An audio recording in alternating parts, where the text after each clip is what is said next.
Hi everyone. I'm just giving a few minutes to see if anybody happens to hop on.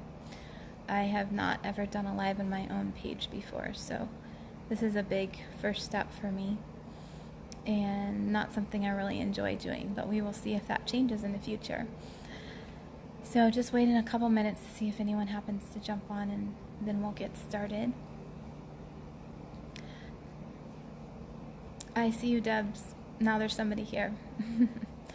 I'm glad that the tag worked, because I ended up tagging you and 2 other people.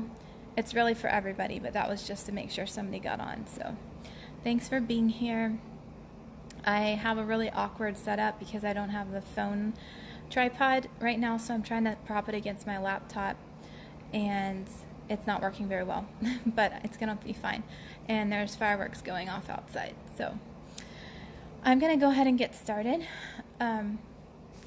I wanted to just kind of get on and just kind of be really real with you guys. Some of you I know really well. Others of you I've only known for a little bit, or I barely know at all. And part of my goal in doing this is just to kind of have a conversation. So I'd love to interact some, but not be on for a really long time, and just kind of give you a little more window into what daily life is like for me. What I really wanted to start out with was just being completely open about some things that I've been struggling with, in case that helps anyone else.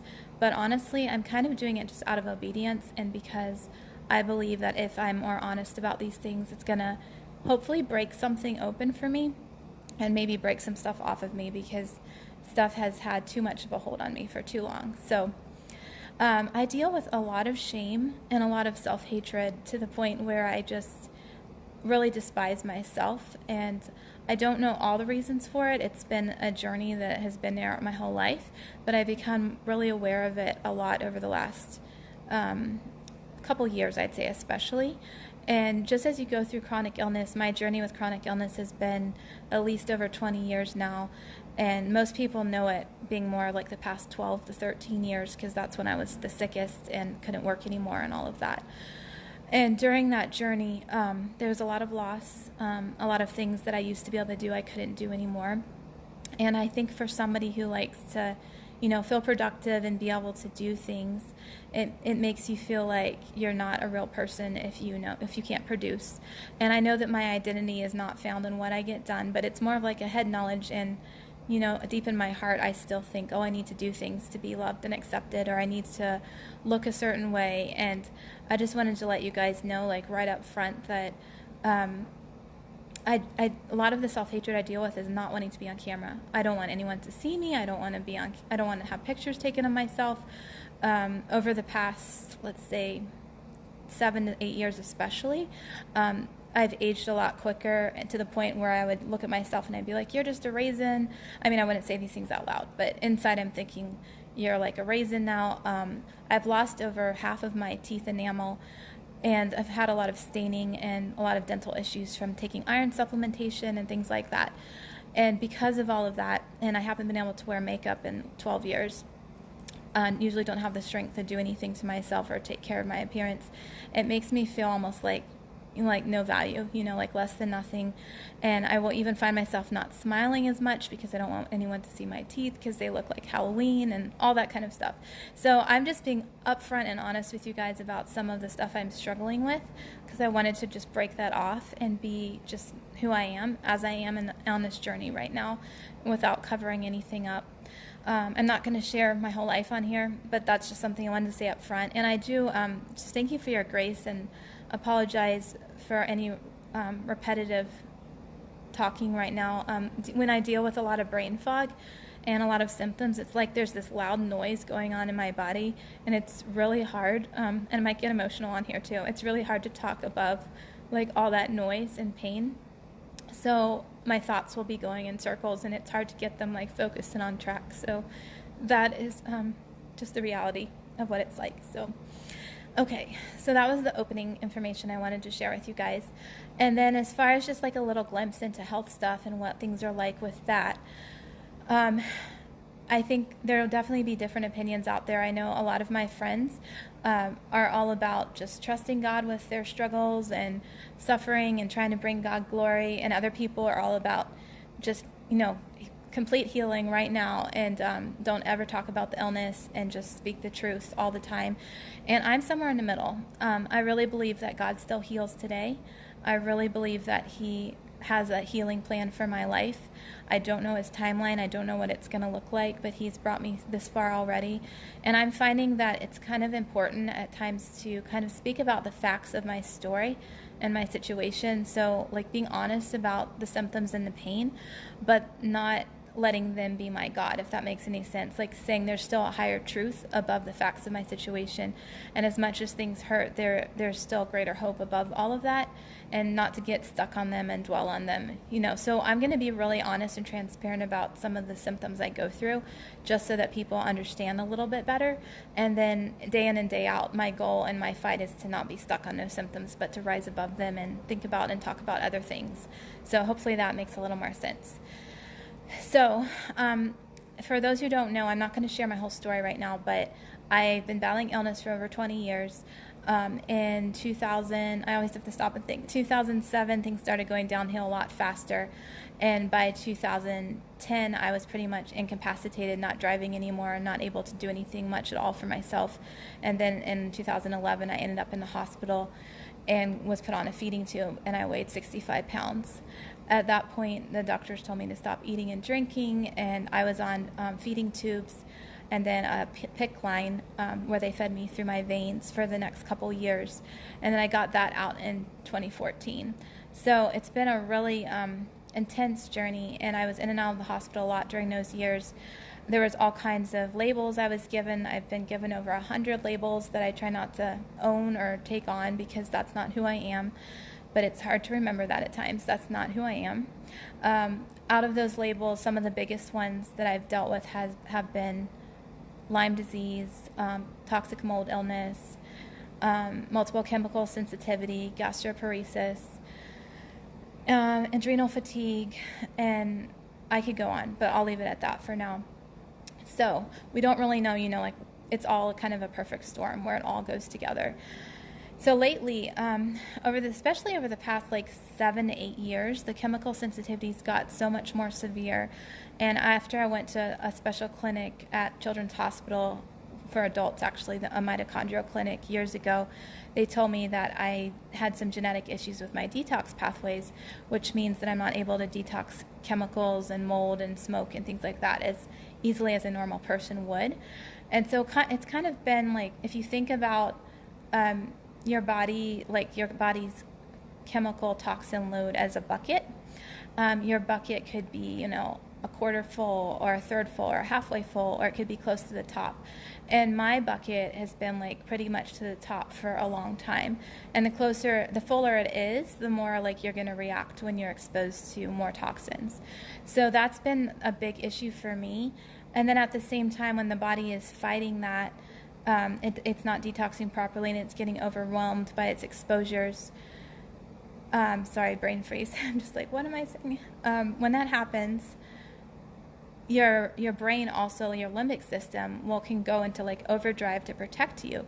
And so it can start just constantly being danger, danger, every time it smells anything possibly toxic or it's exposed to anything like that. So that's something that I also have to work on. And I've made a lot of progress with that over the years. So whenever I don't just hyper-react because my body's in a self-protective state all the time trying to protect me, and I have to tell myself, no, you're safe, and you're not hyper-reacting to this, and this is okay. But at the same time, some little exposure to just people having a fire and me breathing that ends up making me really sick because I don't have enough space to detox it and my body doesn't know how. So I'm kind of belaboring the point. I just wanted to explain a little bit of the background behind that. So that has been very isolating, because I used to go out in public more, go to stores, go to church, do other things years ago. And then as my reactions got more and more severe, I stopped going. And it was just being around perfume or just any situation that I would come across, I would get neurological symptoms and lose my speech, and I could hardly talk, and I'd feel like the flu for days. And so I stopped going, and that has been really tough.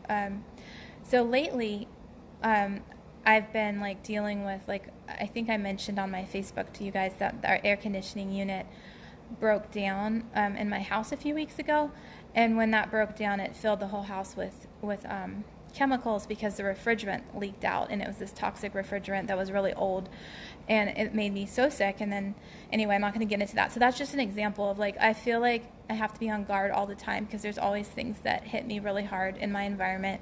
If someone sprays pesticides on your yard, that will make me really sick. If someone comes in wearing perfume, it makes me really sick. Even like things like dryer sheets, and a lot of guys like deodorant products and things like that can just set me off so strongly. And that can be really discouraging because it makes you feel like you don't fit in the world because you're always reacting to everything around you, and it makes you want to live in an isolated bubble. But that's not what I feel called to live in, and I don't want to live in an isolated bubble. I'm just trying to share a little bit of the reality of stuff I deal with day to day.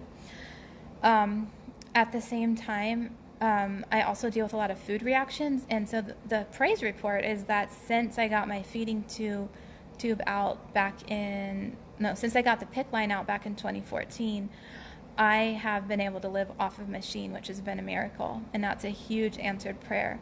At the same time, I've only been able to increase my foods to about 7 or 8 now. For years, it was just a handful, just a few, and now it's been up to like 7 or 8, which is really good. But I thought it would be, over a 7-year period, it would be a lot faster than that, and it hasn't been. But I thankfully don't really deal with anaphylaxis or things like that right now. That's a huge gift. But I do deal with a lot of reactions where I'll eat a food that I know that is okay for me, and like I'm not allergic to the food. But as I'm eating the food, it will have some level of bacteria that wouldn't bother a normal person, or mold on it, or something that I can't visually see. And then I'll react really strong and get extra sick after eating it, just because my whole gut is just a mess. I have like hardly any good flora and all that stuff, so I react to the tiniest bits of bacteria in a way that a healthy person wouldn't. My system has been so sensitive that I can't even take a probiotic, and that's definitely still on the goal list. But anyway, that's why. So then it feels like every time I eat a meal, I'm going to have a reaction as well, and it's just like everywhere I turn, there's always something going on. So it honestly feels like facing the day every day is one of the hardest things ever. And as I go through the day, it's like one wave is coming, and then another wave is coming, and another wave. Like I'm getting knocked down. It could be multiple times an hour. It could be constant. But I'm still here, and I haven't given up. And I know that this is not the life that God has really called me to live long term, and He doesn't want me to live a life this way. It's just been a huge perseverance battle for sure. So another category is just immune system, because my immune system has been so weighed down and exhausted. Thanks for sending the emojis, Dubs. I need to smile. Broccoli smile. Broccoli was the latest food I was able to add in, which was a huge blessing. I'm only able to eat like 1 or 2 florets like every other day or so, but I added it in, so that was great. But I was just reading some of your comments. I agree with you about dryer sheets being so toxic. It's horrible. I use wool balls that you can put in with your laundry, and that just helps in a much more natural way. So immune system wise, that is also added to the isolation. So prior to COVID, I also was careful. Like if people were really sick with something, I tried not to be around them because I would always get it every time, and my system was so worn down already. But I would still have like visitors come over if they were healthy here and there, and had some more interaction. But then once COVID hit, I pretty much went into such an isolation bubble, like a lot of you, I'm sure, but to a whole nother degree, where I just didn't see anyone at all except online. And I'm so grateful for the online world that opened up. It was such a gift, but definitely not the same as real people. So with the whole COVID thing, it's just made me feel even more isolated and trapped. Like you never know, like what if somebody is contagious or not, and just all of that stuff. So it's, as you can tell, it feels like the whole world is unsafe based on my issues, and yet I'm still have to live in this world, and I refuse to live like all hidden away for the rest of my life. Like I believe I'm supposed to step out, and there's going to be a new day ahead for me. Another thing that happens is pretty much every day I feel like very flu-like, 24/7. I feel like I'm always fighting some kind of virus, and that can also happen where I don't know all the science behind this, but my doctors have told me that um, people have viruses in their body, that are not active all the time. And then some of them can come out and become active based on stress, working through trauma, emotional things, and so on. And so you could have a virus that was in your body and then it can come out and be active again. And that happens to me a lot. So even if I'm not actually exposed to a brand new virus, I'm dealing with some old ones that came up, and I just feel like I'm always fighting something. So that's a pretty consistent thing. Heavy brain fog, detoxing things, even eating the broccoli because it's so healthy can cause my body to start detoxing, and then I just feel like it can barely function. But it's a good thing. It's just like it just overwhelms my systems. A couple of the other health things I was just quickly going to touch on were just having severe adrenal fatigue. For a while, my adrenals were functioning at about 30% for a really long time, and I want to praise God because I feel like they have improved lately. They're definitely not where we want them to be, but I think they have improved significantly. I do still take like a adrenal support for them, but that's a big part of things too. And then just all the gut issues, a lot of organ issues. My liver hasn't been healthy for a long time, and just deal with like lots of organ pain and gut pain and things like that all the time. So enough about that kind of stuff. Sometimes I talk about bug bites just because whenever I get a mosquito bite or a spider bite or something like that, it hits my whole system. It's not just like I'm just itchy and this is annoying, but it'll hit my adrenals and everything else, and I'll feel like my heart rate will go crazy and it'll be hard to function or do anything. So it's just like everything is amped up. Whatever hits my system is really amped. And then I think just being isolated all the time, and not being able to go outside or have visitors really affects me mentally. It wears you down, when you don't see another human being. I did have a housemate, landlord that I would see sometimes last year, but he has been gone since September, which has actually been somewhat of a good thing just because then there's less exposure for me with COVID and such, and I kind of needed some of my own space. But it's also just, no human interaction. So that's extra hard. I used to try to go outside more often, but where I'm living, we have really bad air quality. It's just south of Denver. And even during the winter, we got these like code red air quality days. And then last year, there were so much wildfires that it just ended up being a really bad place to live for air quality. So that has not been the best. I've been looking for a new place, but I haven't found one yet. And yeah, I think that's enough about that point. Sorry, I have a few bullets, but I'm just like, where am I? So yeah, I'm just also still working through a lot of like deep emotional pain, and just haven't really fully processed my story and the way things unfolded, all that I went through. I'd say even especially my whole life, but over the past maybe even just over the past 6 years, because I never expected to leave my house because we had mold issues there. And with my situation, mold was one of those things that I wasn't processing well enough. And so the doctors told me I should go.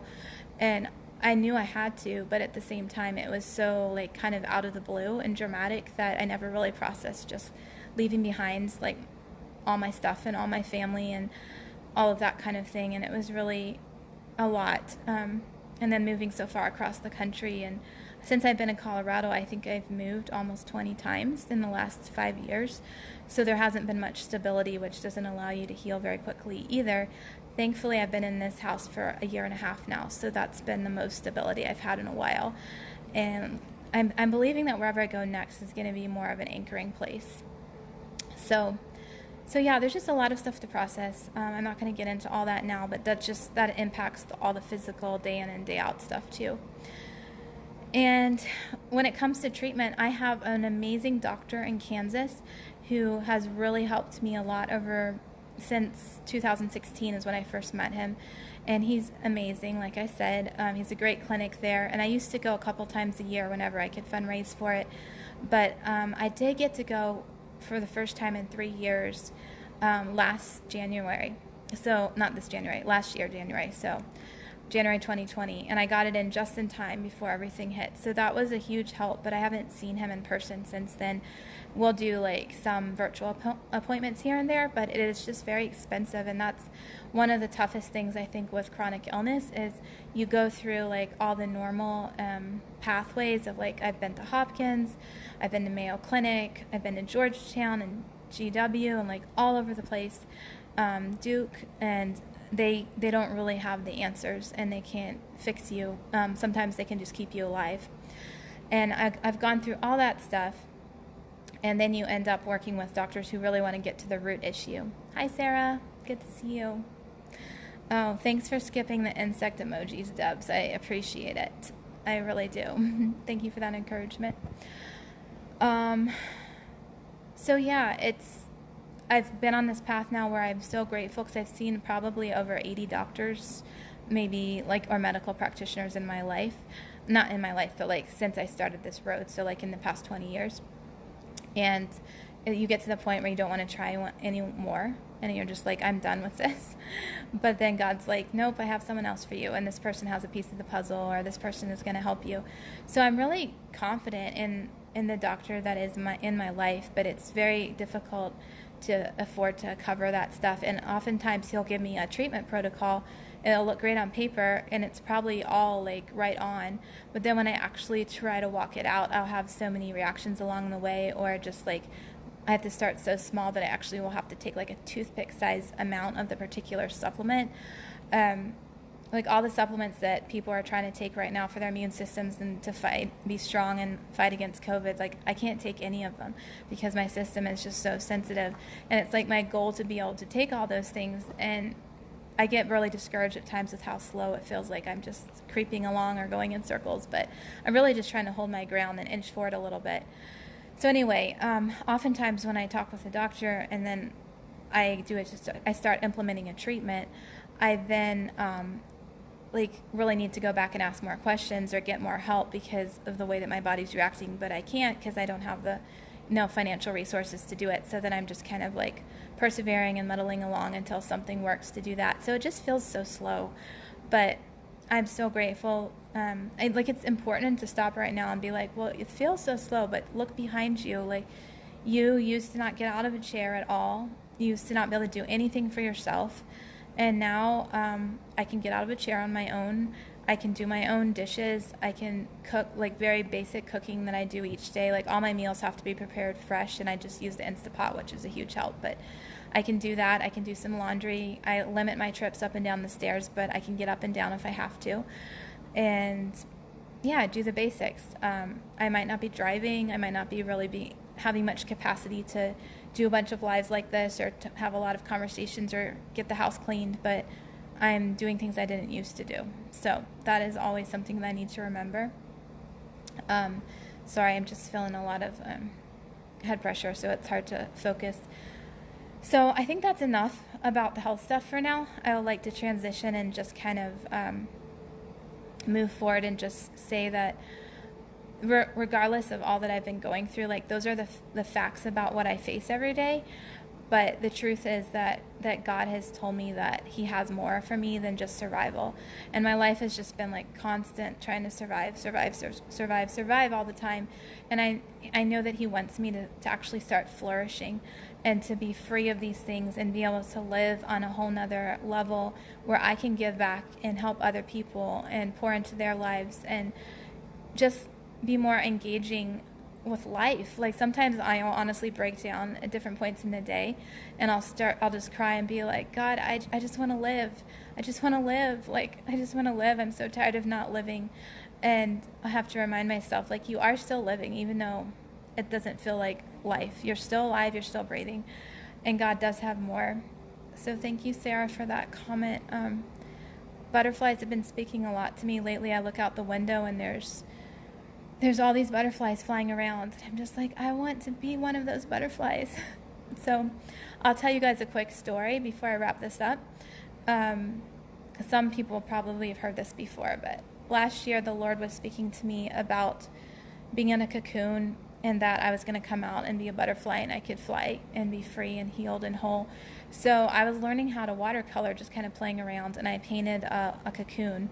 And I was like expectant that last year I was going to come out because it had already been a long road. And I thought last year it's going to be it. And it didn't happen. Things got worse in many ways. This year they got worse in many ways. And then I'm looking out the window and they're the same not the same ones, but the same type of butterflies flying around outside again. I'm like, Lord, I'm still in a cocoon. Why am I still in a cocoon? And it feels like so much death. And I know that in the process of becoming a butterfly, there's this actual breaking down and dying that happens inside the cocoon. So that has been happening to me. And the other day he told me, well, it's time to paint the butterfly. And I've been concerned, like anxious about that, because I feel like, what if I'm disappointed, And I definitely am not out of the cocoon yet. So how can I paint the butterfly? And God is just like, you do it, because it's coming. And it's like doing it ahead of time, thanking him ahead of time. So I did a quick little kitty version one the other day, but my plan is to paint something else as soon as I can. Honestly, being artistic is something I love to do, but I find that when you're in survival mode, it's very difficult to be artistic and be creative. So it tends to just be stuck inside me, and I don't do it very much. But that's something I'm expecting to change as well. So one thing I've been clinging to through all of this is there is this story in the Bible where the prophet Elijah comes to this widow, and she is about to run out of food, and she's afraid that she and her son are going to starve because they don't have anything left to live on. And he tells her that her jar of flour and her jug of oil are going to last until the end of the famine, and they miraculously last, and they don't run out. And for me, God always reminds me of that every time I think I can't breathe, I'm having trouble breathing, I can't persevere another moment. It's how am I going to make it, God? Or I don't have enough money to get my groceries today, or whatever is happening, and I'm always like, how? And he always reminds me it's not going to run out. He promised that his grace will not run out. So I'm clinging to that, and I just wanted to encourage anybody who's really struggling with their hope being deferred over long journeys where they just don't know when things are going to change, and they've been asking, you may have been asking and crying out over and over again and wondering God, when are you going to fulfill your promises? When, how long? And God is saying that he keeps his promises. Just because we haven't seen it yet doesn't mean he's not going to keep his promises. Just because our hearts are aching and we don't have the answers doesn't mean that he won't keep every single word he has spoken. And for me, I get caught up a lot in wanting to understand and wanting to know how. And yes, also the timeline. I always want to know the timeline, but I think sometimes I want to understand and know how even more than I want to know the timeline, because things just look so impossible to me. But God says that to him, he sees all those pieces. And it really comes down to me trusting his heart. And that's just something I'm still working through. I know that my view of God's goodness and his kindness has taken a pretty heavy beating over the years, but I know that he is still who he says he is. And even if I don't have the feelings to go with it, I know it's still true. And for those of you who do have a relationship with Jesus, something that I've really wrestled with has been that I often don't feel his presence, or I don't feel him over all these years. And I just wonder, I know you haven't left, God, but I don't feel you here, and I wish I could feel you, and I wish I could feel good emotions, and instead it just seems like all I feel is pain or numbness.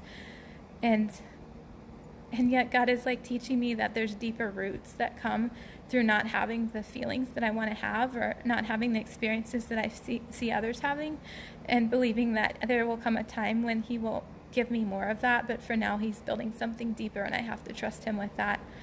So if any of you guys wrestle with that, where you feel like you're comparing yourself and you're like, well, this person feels God, but I don't, just know that he's doing something deep in you, and he will bring it to fruition at the right time. And for those of you that don't know Jesus, I just want to say, from my personal story, that there's no way I'd be here without him. There's no way I would have continued. I would have given up 1,000 times over. I just would never have chosen to live. I wouldn't have been able to get this far. And so all glory goes to him for giving me the power to endure and to keep going and to not give up. And every time that I probably got close to giving up. It's just, he just pulled me up again and said, not today. So I kind of look at it as like I've had all these miniature rescues or deliverances where I thought it should look a different way, but he pulled me forward so I could keep going. You know, it might have just been a moment by moment thing, but that's what he's done. And one day there's going to be a greater freedom, and I believe it's closer than before. Like, it's hard for me to know when it's going to be, but I believe I'm getting closer to it. So I wish I could see all your faces, because I really don't like just staring at my face and talking, but I'm glad that you're there, that some of you guys are there and watching me. And oh, I love the I just noticed that the butterflies on Debs's were like monarchs, and then they changed to blue on yours, Sarah. And I really love the blue ones. I've never seen them in person, but that's what I've always wanted to see. So, amen, Debs. His grace is sufficient. And I think I'm going to start wrapping it up, because I feel like I rambled a lot, and it's probably not the most interesting video to watch. I just wanted to be more honest with people, because a lot of people don't really know what daily life can be like. And even what I shared is just a little glimpse. Of course, it's not the whole thing, but it kind of helps to know a little bit more, especially if you want to be praying with me. And I would love to just step into a whole new day of freedom and release, and be able to do the things that I haven't done in maybe even my whole life, but especially for like the last 12 years and more. Thank you, Lynn. It's so good to see you on here. I miss you very much. I really do. I wish I could see your face and hear you play guitar. Yes, the butterflies are blue on my... Oh, it must be the difference between your phones or something, Sarah. So, yeah, my hope is that God is going to keep his promises, that there's a future. There's a future and a hope for all of us. And I just want to pray that God would strengthen each of you right where you are with whatever you are going through, that he would give you the strength that you need, and that he would increase your hope, and that we would all just expect beautiful and glorious things to unfold in our lives. Because the longer you've been walking a really hard road, the harder it is to expect good. And that's something I really wrestle with, is I think it's just going to be one more bad thing after another, and your brain gets conditioned to expect that. And I have to really stop and be like, no, I'm expecting good. I'm expecting good, because God has good things for me. The rest of my life is not going to be pain-free and an easy path, but it's going to be different. It's going to be new. It's not going to be the same stuff day after day after day. He has more things ahead for each of us. So I just wanted to encourage all of you guys with that, sending you lots of love to all the people I haven't seen in many years, including my family. Miss everybody so, so much. And I'm going to get really emotional here.